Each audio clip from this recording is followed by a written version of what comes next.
Hello there people, this video marks the end of the Guardians of the Galaxy game playlist. I hope you enjoyed all the episodes of the recording. I tried to make it as organically as possible. As you can see, I quite failed a couple of times and hopefully it wasn't too disappointing. I did play on the highest difficulty though, so that was still nice. The way this review will go is by splitting it up in 5 categories: combat, story, exploration, customization, and replayability.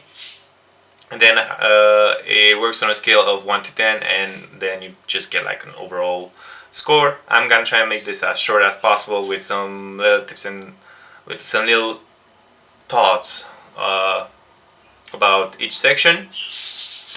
Combat was exciting. It always kept me on the edge of the seat. Yeah. So yeah, like just like that. Yeah.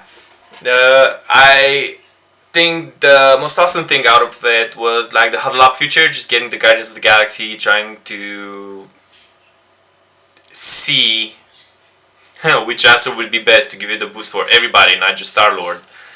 And let's be honest, destroying batteries on Take On Me just, has an irreplaceable charm.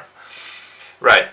It's also at times frustrating, but not of the kind of like, I had enough, I don't want to play this anymore. It's more of a, I could have done better kind and finish it in one try, which you probably saw while I was playing. And the next one is the control of the Guardian's abilities. I think it was really well and smoothly implemented. But during combat it can be quite annoying to always think about it, so I think like a future of deciding when to use them without input could have like just give it a bit of an extra edge. So all in all, combat is an 8 out of 10. Now the story, let me just say, it was so well written, and I think it's one of my favorite stories in all of the games that I've played, and I've played a lot.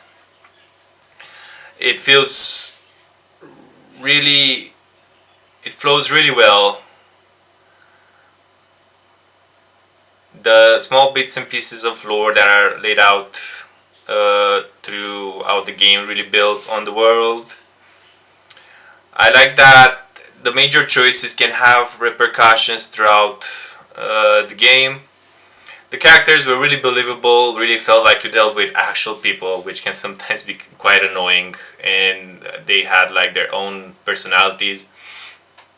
And it really makes, and then the more you find out about them, really makes you empathize with them and what they went through. And oftentimes the story can be frustrating just because you didn't make a correct choice, but that's just like in real life, and you kind of like just need to live with it and see where it goes for the game.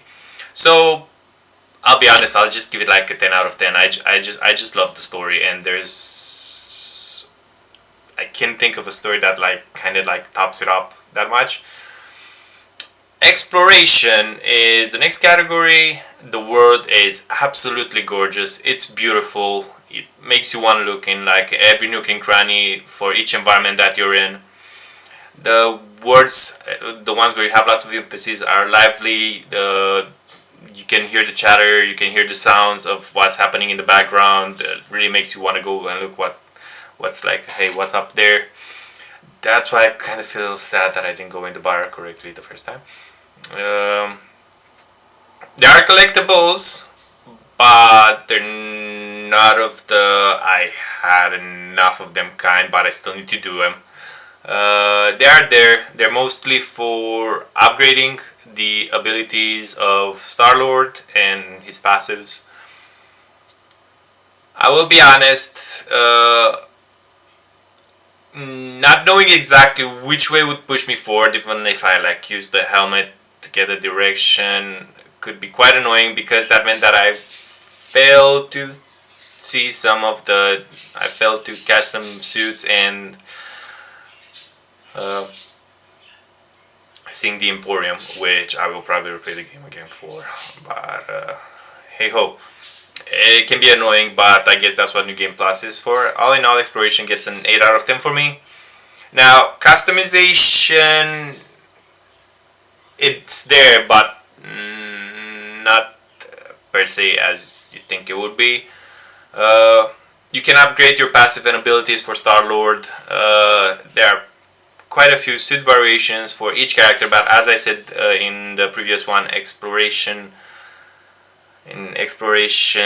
missing them, well, it's annoying, and it also means that you'll probably use them in a new game plus, which I will probably do eventually anyway. But then again, it's not too bad considering like that the design of the standard ones are ace and match up with their characters. And let me tell you, when you get towards that end stage where you have the golden suits, oh, it's like amazing. I love them. I love that design. It's really well made. So all in all, it's about 6 out of 10, just because it's not big on customization, but it is there. And finally, replayability. You got, as I mentioned, there's a lot of choices that you can do throughout the game, and will probably, or more than likely, will modify the way that the world is shaped.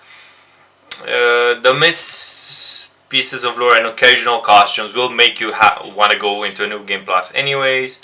The story, as I mentioned, it's really great. I have no problem going through it again, so that's why I will be replaying this game pretty soon. But all in all, I see this like being the kind of game where I'll probably play like twice or maybe 3 times, just to make sure I have all the collectibles and I explored all the story possibilities.